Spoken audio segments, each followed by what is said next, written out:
What is up, Jabber Nation? I just want to apologize in advance if I talk a little fast or if I see like I'm moving at the speed of light. I had a nice, refreshing kickstart before this episode. How you doing today, John? You all right? How you doing? How's your day going today? It's going. What you mean you doing? I'm doing. That's what I'm doing. But okay. Yep. Right. All right. I'm doing too. All right. Alright. All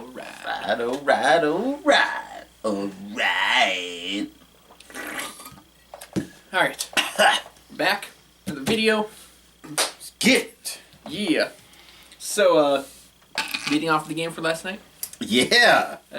Surprising New Orleans Cowboys game. Did not go as I expected it would go. I thought New Orleans would handle it fairly easily. I picked the Cowboys to lose in my loser pool.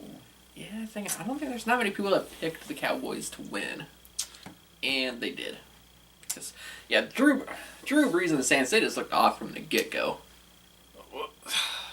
So we talked about it a few episodes before, like how to beat like a high-powered offense. You need two things basically: a somewhat good defense, but you need a solid running game. Oh, and the Cowboys didn't really use the running game yesterday to win. They torched the Saints with the passing. I mean, yeah, but then Zeke did have 23 carries though. Yeah. So it didn't look as flamboyant or whatever because they didn't score much off of it except maybe I think Zeke had a touchdown, but it was on a screen pass. It was on a screen pass, but they still ran the ball and that kept Drew Brees off the field, and they had long drives too. Yeah, and then Drew Brees starting the game 0-4 with 2 3-and-outs right away. Just like I said, I texted you early on in that game just saying the Saints looked off, and yeah, they did not seem like they were sinking all night. And no. So, I guess for them it's good to just get that game like that out of the way before the playoffs. Because, they're going to make the playoffs. Yeah, it's just a matter of I think they'll have enough to be a solid 2 seed. I don't see them losing the rest of their games and somehow Minnesota or someone. They would probably be a 1 seed because they hold the tiebreaker on the Rams. Right, that's provided if their records hold up the same. Right. Like if they are the Rams 10-1 right now, correct? Yes. Yeah, because they're just coming off of a bye week. Okay, yeah. A very late bye week. Yeah, that must be nice. Talk about getting rest at the right time. So yeah, and then it's going to the Rams. They're playing the Lions this week, so that should be an easy win. Play the Bears the next week. That one should be interesting. Is it in Soldier Field? It's in Chicago. So that could be interesting. Then they play the Eagles in L.A. Okay. Then they played the Cardinals and then the 49ers. So they'll end with wins. The last 2 games will be wins, definitely. So really, it's only, to me, I think it comes down to the Bears and the Eagles. Yeah, and it really just matters what Eagles team shows up. Oh, yeah, the Eagles are lost. I thought another interesting thing, so when we look at downplay or we look at some of the stats, Cowboys were 21 for first downs, Rams were, the Saints were 14. This one kind of stuck out to me though. The Saints only had 176 total yards. Yeah. And they have they average 48 points per game this season. Something like that. Not that high, but they average a lot, yeah. They're really high with yards per game, points per game, everything offensively they're really high, but yeah, they just could not get anything going yesterday. And Cowboys one-time possession, 36 versus 23 for the Saints. And Kamara, he had 11 carries, 36 yards, no touch. Thomas was only 5 of 40. Yeah, him and Breeze just didn't seem to be able to sync, and Thomas looked like he dropped a couple of passes. Yeah. Breeze was, didn't have the accuracy last night, overshot him a couple of times. Breeze had a 16.3 QBR last night. Yeah, very, very unlike him. I also thought another interesting thing in that game where, we talked about the Saints and the Pats, they do the short passing game. But the Saints especially depend on a lot of their plays, those slant routes. they depend on the break 'em for like 20, 25 yards. Last night when they would catch them, there'd be like a host of Cowboys right away when they caught it. Yeah. So now with how the Cowboys have, basically turned their season around, I think right now they're probably the favorites to win that division. Yeah. Especially with Alex Smith breaking his leg. Yeah, Alex Smith going down. The only possibility is if the Eagles found the matchup they had last year. I don't see that happening. No, it's not looking good. No, it's not looking good. It looks rough. And then, so now I'm curious. I want to hear from Cowboys fans on this. All last year, a good portion this year, and just for a while now, they've been wanting Jason Garrett to get fired. Yeah. His job is, I would say, secure now. How do you feel about that? And then, too, did you hear about earlier in the game, the reporter, Lisa Salters, I think is her name, said he had some, like, heroic speech or something the night before. And I didn't hear that, but I was like, okay, here we go. I mean, the Cowboys fans were just begging and pleading this guy to be fired for quite a while now, but now... Oh, yeah, I know 3 that wanted his head. Now it's his job safe. I would say his job's safe. Turn the season probably around. Probably going to win the division. Yeah, going to win the division in the playoffs. So guess what? He's sticking around for at least another year. So I want to know how Cowboys fans feel about that. It's like, yeah, your team's turning around, but now you just secured Stuck with the same guy. Yeah, stuck with the same job that coach that you didn't want. So yeah, I mean, seems to me that's kind of what I was seeing the Packers are out of it. So all right, let's just lose. That way, it just guarantees McCarthy's fired. See, I mean, granted, I would love for them to make the come back and make the playoffs, but that's not happening. But then that saves McCarthy's job, and that's just annoying. I talked to a Packer fan the other day, and that's kind of the same thing he said. He wants to see him win, but then that means that McCarthy might still be there the next season. I mean, there's reports that, there's some tension between him and Aaron Rodgers, and it's kind of growing. Shocking. Yeah. I honestly think they've had tension almost his whole career, honest. I don't know. Definitely the latter parts. Yeah, the latter part definitely. Early on when their offense was really high-powered, I doubt it. No. When McCarthy was doing the job right, and as you pointed out, calling a lot of, calling those short passes. Yep. I think it's just the past couple years where, I don't know, for some reason McCarthy just lost whatever it is he had and started doing some stupid play calling where I don't think he started to lose Rodgers. So, okay, I wanted to go back from do little throwback moments this week, so I watched was it 2013? So whatever year it was where we had Anquan Bolden on our team, we played you guys, and I noticed that was the year where he started to throw, I think it was 2013, because I watched all the meetings we had against you guys prior, but then 13 was when I noticed he stopped going away from the short passes? Yeah, from the screen route, started banking more downfield. Got a little bit too cocky with a good quarterback and receiving core. So the same quarterback, we do not have the same receiving core. No. I mean, some of those years we played you guys, you had James Jones, you had Donald Driver, you had Jordy Nelson. Yeah, I mean, now we have Devontae Adams and a couple of rookies. I mean, the rookies look promising. Don't get me wrong, but they're still making mistakes. And then you have Randall Cobb, who's missed basically the entire year. Jimmy Graham, who's been a disappointment. And that's about it. Shocker. I got nothing with my team. Your team's just been hurt. I got nothing. Your team's been hurt, and leading into this next conversation, your team just tends to have some issues with some players. Yeah. First it was Alton Smith, and now Reuben Foster, who I have to say allegedly had a domestic violence issue again with the same person as before. Now, it does bear mentioning that the last time there was a domestic violence thing against this woman, she recanted her recanted everything and said it didn't actually happen. Yep. So, I mean, you do have to take that into consideration. It is the same person. So, is she doing the same thing as before? From what I hear, it doesn't sound like it. No. And then if you're Reuben Foster, if she's done this before, why are you still hanging around her? Yeah, the dumb thing was he flew her on a plane to go to Tampa, like the night before.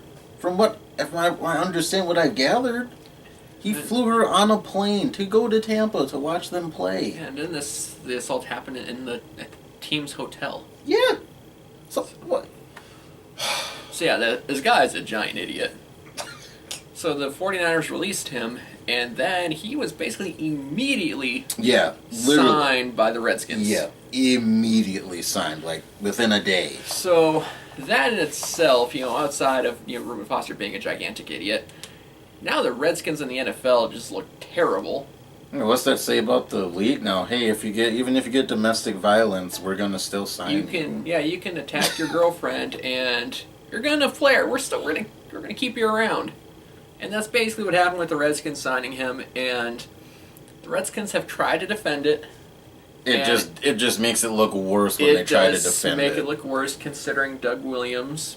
Yeah, he was a very loud speaker for domestic violence, I believe. And he said that what Reuben Foster did in the grand scheme of things is small potatoes. So, it's not a good look for the Redskins. Really, they probably should stop talking about it because every time they talk about it, they just sound worse and worse. Like, they can't defend it and it doesn't look good. No. Either way. Now, I mean, your team is already under a lot of flack for the name.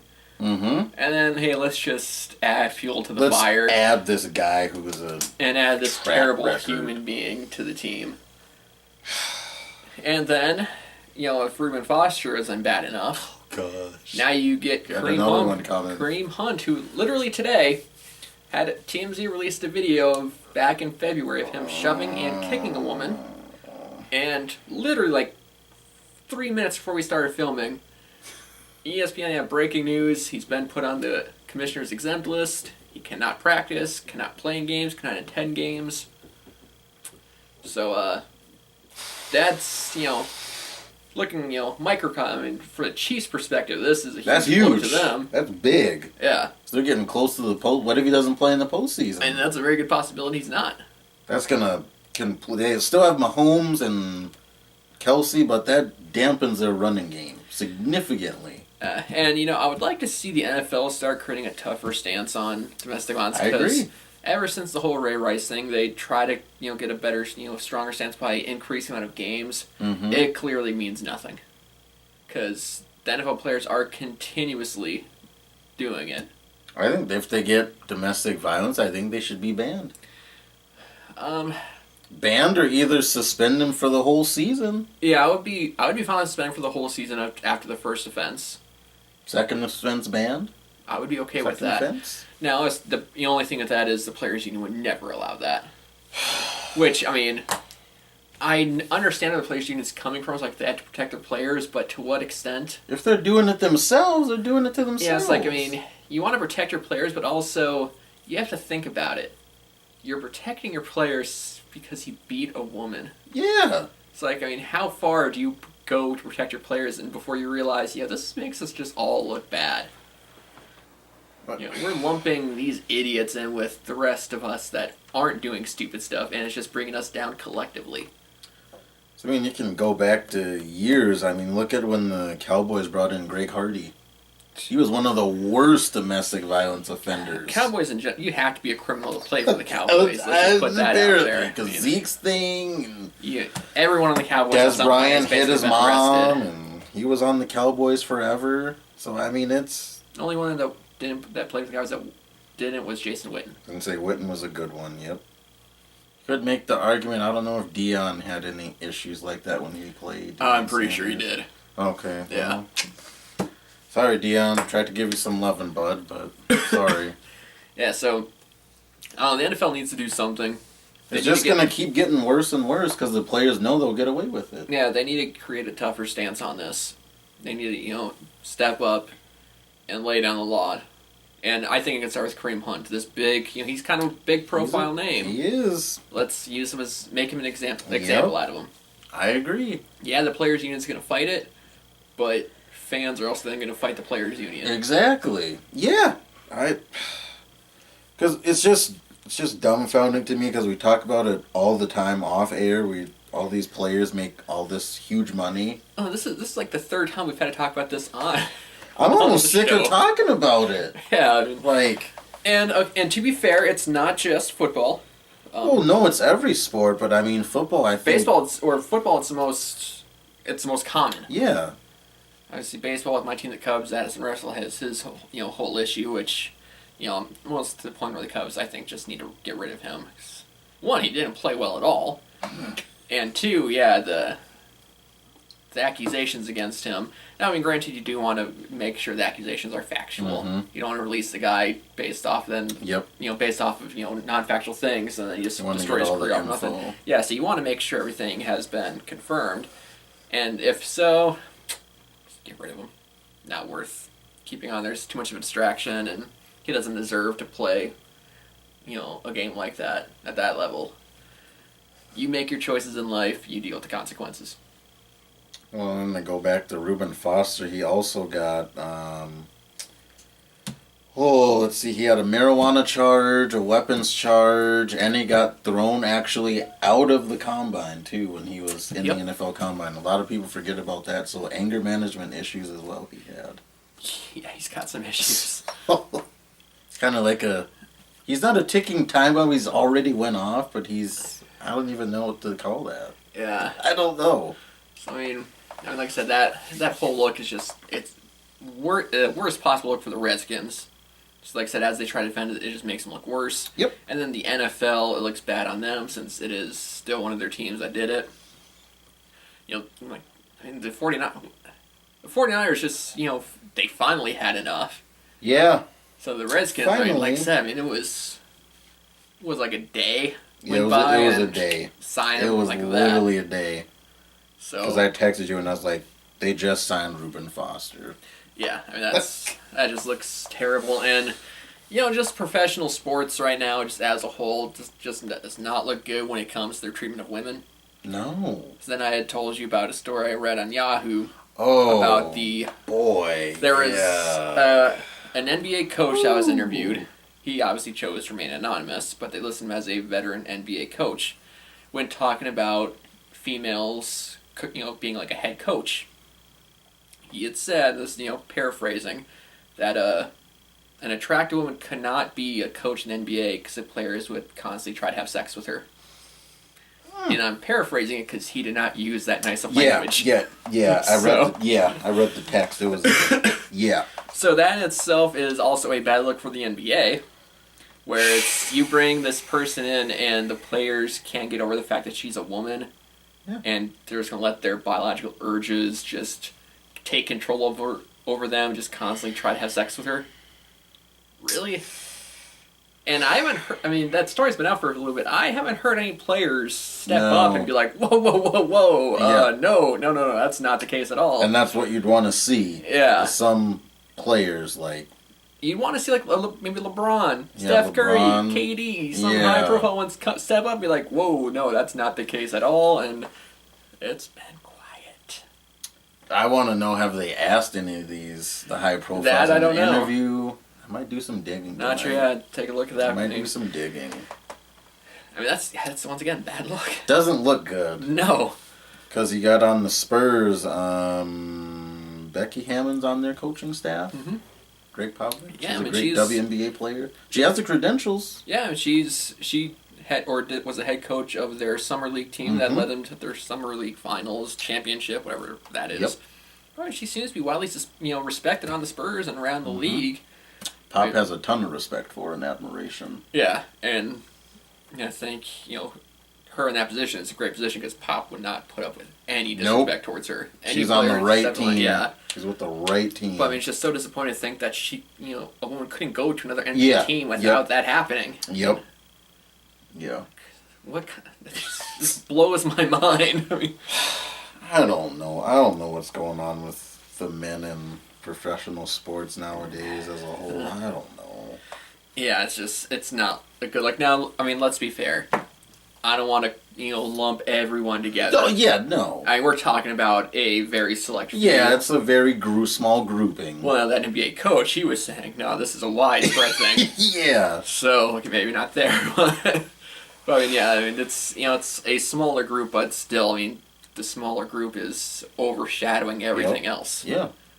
And when it constantly, like in the NFL, when constant talk about players and domestic violence.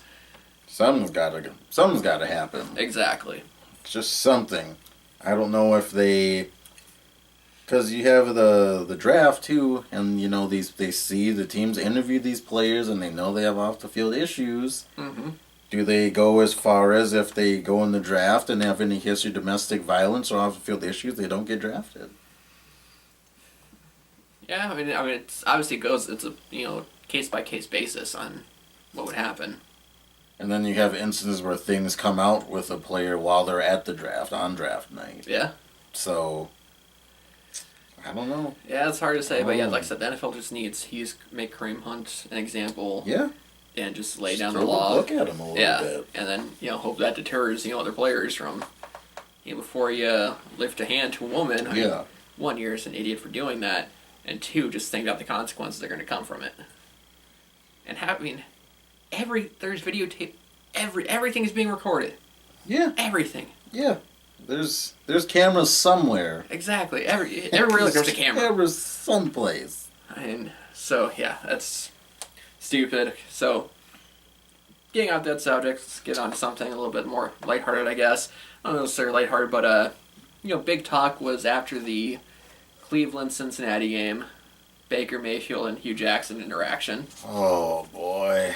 And Here Baker we go. Mayfield basically shunning Hugh Jackson. Yeah. And the reason he gave was because Hugh Jackson went to Cincinnati. Yep. He went to their rival. Yep, that was the reason. Okay, so Baker Mayfield couldn't possibly be more wrong in that situation. I mean, he got fired from your organization. He owes no loyalty. No, because he got fired. He got fired. Another team comes, offer him a job. He's jobless at this time. Exactly. He's being offered a job, paying job to go there. Why? He's not just no. I coach the Browns. I can't do it. No. Can't do that. Baker's not going to like it. Yeah, they fired me. Even though they clearly don't want me. I'm going to show them the respect that they deserve. Yeah. And not go to your team. That's the dumbest thing. Granted, he's paid a lot. He should be fine financially. But if you look at the grand scheme of things, he still has family that he wants to take care of. Yes. So if someone's going to offer him a job, he's going to take it regardless of what team. Right. When you get fired by a team, you owe no loyalty to them. He's got to put food on the table still. Exactly. You owe no loyalty to the team that fired you. No. Not a chance. So, Baker Mayfield just comes off, to me, looking bad on it. Not a good look. He, and then he went on to talk about it more, I think it was yesterday, the day before, saying, I'm not a cookie cutter quarterback, and I don't regret what I said. And it's like, okay, you should stop talking, because you're just making yourself look worse and worse the more you open your mouth and the more you keep talking about it. Yeah. And you're a rookie quarterback for the Cleveland Browns. Right. In the NFL. And if he gave another reason other than he went to the Bengals.